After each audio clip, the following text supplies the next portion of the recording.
most important is that this community, which works with Istanbul Protocol as experts, is a very tight and very strong community. We later become whole friends, of course, and we help each other a lot to understand the principles, as well as to use this principle in practice and to be safe as well. I mean, in medicine, we have mostly the guidelines, which are only for the medical, and so usually most of these guidelines may not have this multidisciplinary approaches and understanding the out of box the problem itself. So the Istanbul Protocol was among the first documents, international documents, which actually showed us, together with the Minnesota Protocol as well, so which showed us that we have to be the part of the team working on something, and we have to understand the demands and the needs of the other professionals, and that's the only way to see the whole picture, and there's no other way actually to have the effective investigation and documentation. The Istanbul Protocol is a very powerful document. It's a breaking the walls, and I've seen with my eyes how this document is breaking the systems. So it is changing absolutely all the views, all the philosophies of the life. I mean, people are, I heard from my colleagues from different countries how they said that now we see the world from different perspectives, absolutely. I mean, that absolutely changed everything for us. It's related to the medical field entirely, not only to the forensic medical. It's related to the relationship basics of the ethical topics and the relationship of medical doctors and the patients and the other people. So it gave us another chance to reconsider and relook once again to these basic standards, despite we've learned all of it in the medical schools. But I mean, many things we never seen in a practice how they are working. So Istanbul Protocol showed us how it works in a practice really, and how these challenges can exist, where this the ambiguities can exist, and where these problems can exist, and how they can be dealt with. So that that's very powerful. For example, one of the country, my colleague told me that the Istanbul Protocol actually showed us that where the weak points of our society is. And it's not only about the human rights, it's about the whole society, about understanding of the lives of other people, about the problems that other people may have, that we can't be neutral as a professionals. We are in the core and in the center of the event. So this document shows how important it is to take a responsibility, to feel this responsibility as a professional for people, for patients, for everybody, because it is related to our own families and ourselves as well. So there is nothing which can be called as the other's problem or somebody else's problem. So all this is so much interrelated, and the world is so small that everything matters for us and our family and our beloved ones. And that's what the Istanbul Protocol showed us. In many countries we see the main problem is that the people are, even survivors themselves, they are never applying to anybody to look for the justice, because they don't believe in the people. They believe that everybody is threatened and nobody can be helpful in that way. So breaking these walls are very important that way as well. So when the people understand that not only they have their rights, but also that they can trust other people. So it creates the very serious bonds in between people, in between the professionals and the people around. So and as the process goes and the good examples appear in a society, these bonds are stronger and stronger. So the more and more cases appear.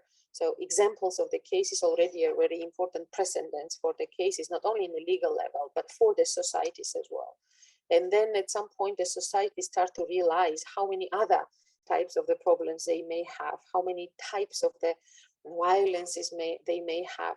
In the Central Asian countries, we realized that they wanted to have the same kind of international document, especially for domestic violence. For example, they realized that how much helpful the document can be for the torture and human treatments. It would be so nice to have the same strong document for domestic violences, for the gender-based violences, for stigma fighting and other things. So it is really opening the eyes, not only to professionals, but the society itself. It gives the tools, and it gives absolute freedom actually to make a correct decision, because it's full and it's comprehensive and it's thorough, and That's what they need. The main problem always was that the professionals, as the members of the team or the chain of the process of documentation investigation, all the professionals used to point to each other. I mean, they never had understanding that they can themselves do something, and they had no understanding what the other professionals may need from them, what the expectations can be, for example, from the prosecutor, for the prosecutor, from forensic doctor, or expectations of forensic people from practicing medical doctors, and so on. So the Istanbul Protocol opened these bonds as well. So to understand the needs and then to understand what you can do.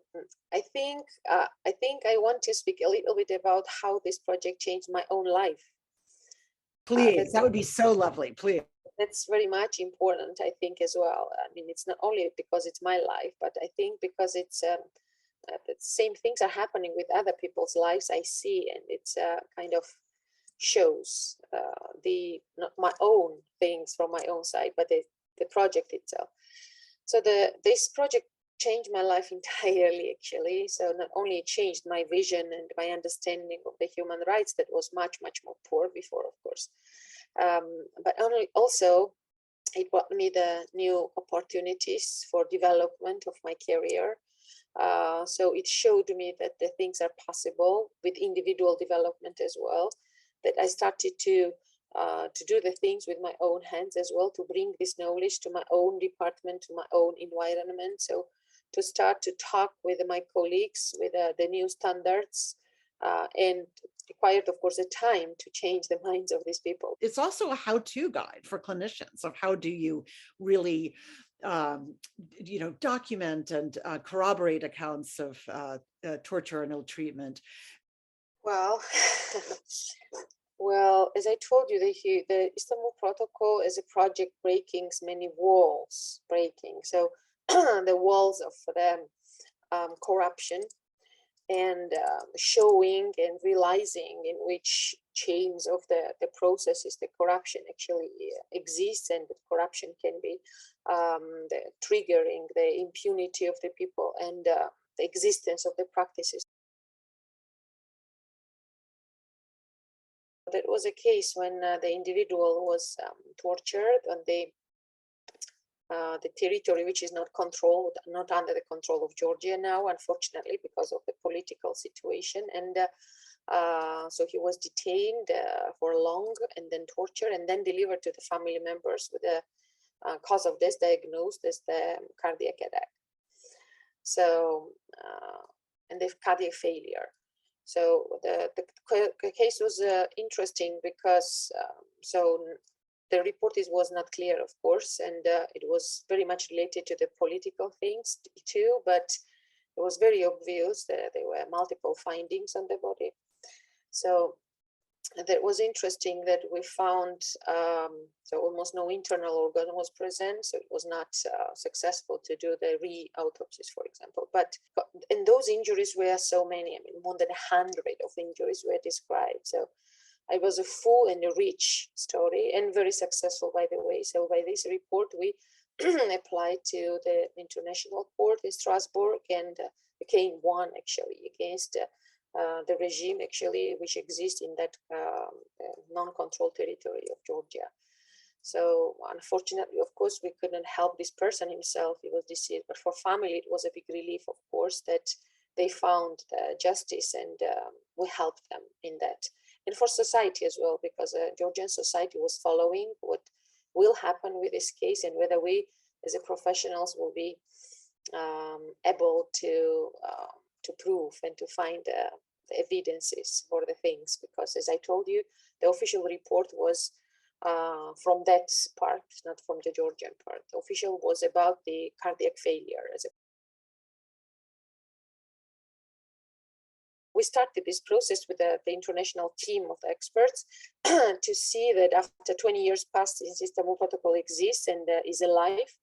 So it was a time to check the accuracy of certain terms and the names of organizations in this document. So because after that times, even some international organizations changed, and it was not really always convenient to use in the legal part, for example, the name of this organization. So the many new methodologies and the methods appeared in the medical part. So that was the aim, actually, not to really do the not the edition, but really to check these accuracies of the things and update from that point of view. But then we realized that there are things which is good to be included, and that's how, with the working on this document, we decided to have the 2 additional chapters even, so that the new Istanbul Protocol has a new chapters, chapter 7 and 8.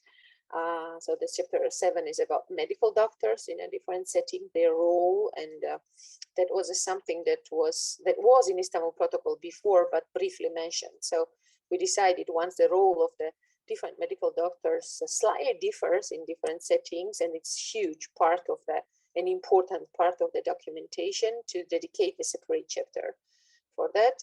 And the chapter 8 was, which I am the editor of this chapter. So we decided to have recommendations also included into the Istanbul Protocol, how to implement these principles international-wide, the recommendation to the states and organizations coming from our practice in different countries and the parts of the world, because the 20 years is already big practice.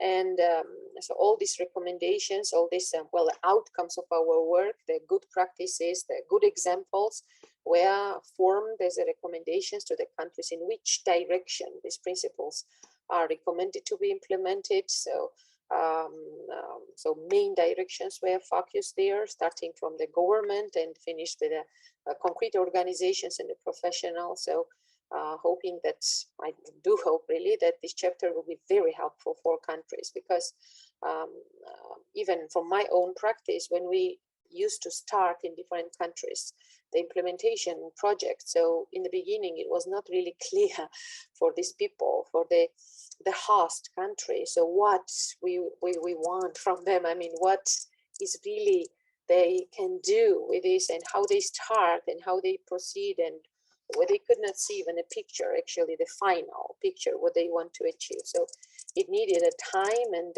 efforts, of course, to explain them actually what we mean under that. So that now I think with this new chapter, it will be much, much easier to understand the picture. So what has to be achieved, and what are the step-by-step recommendations, how to start, how to proceed. Very much helpful, I think, for the implementation process itself.